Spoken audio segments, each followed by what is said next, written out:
Küçələr susur, gece donup sanki nefesim buxar, yüreğim buz kimi. Sözlerin uzak, bakışın yad indi. Bu şehirde mən tek soyuqdur indi. Soyuq kimi, ellerin yok yanımda. Kış düşüp hatirelerin adına. Dözürəm ama içimde sükut var. Sevgide üşüyer bezem bu havada.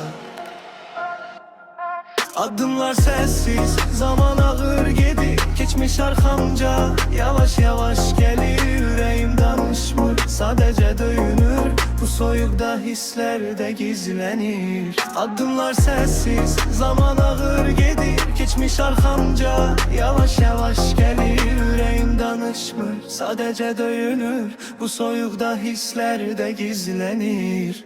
Küçələr susur, gece donup sanki nefesim buxar, yüreğim buz kimi. Sözlerin uzak, bakışın yad indi. Bu şehirde mən tek soyuqdur indi. Soyuq kimi, ellerin yok yanımda. Kış düşüp hatirelerin adına.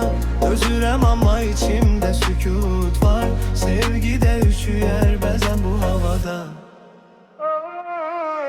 Küçələr susur, gece donup sanki nefesim buxar, yüreğim buz kimi. Sözlerin uzak, bakışın yad indi. Bu şehirde mən tek soyuqdur indi. Soyuq kimi, ellerin yok yanımda. Kış düşüp hatirelerin adına.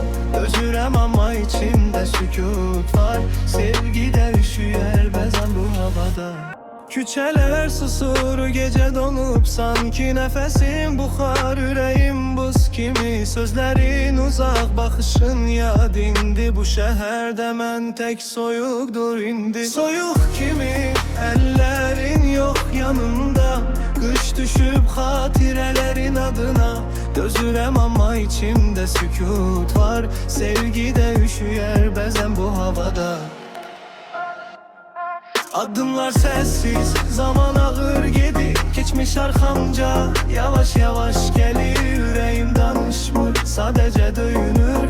Bu soyukta hisler de gizlenir. Adımlar sessiz, zaman ağır gedir. Geçmiş arkamca, yavaş yavaş gelir. Yüreğim danışmır, sadece döyünür. Bu soyukta hisler de gizlenir. Küçələr susur, gece donup sanki nefesim buxar, yüreğim buz kimi. Sözlerin uzak, bakışın yad indi. Bu şehirde mən tek soyuqdur indi. Soyuq kimi, eller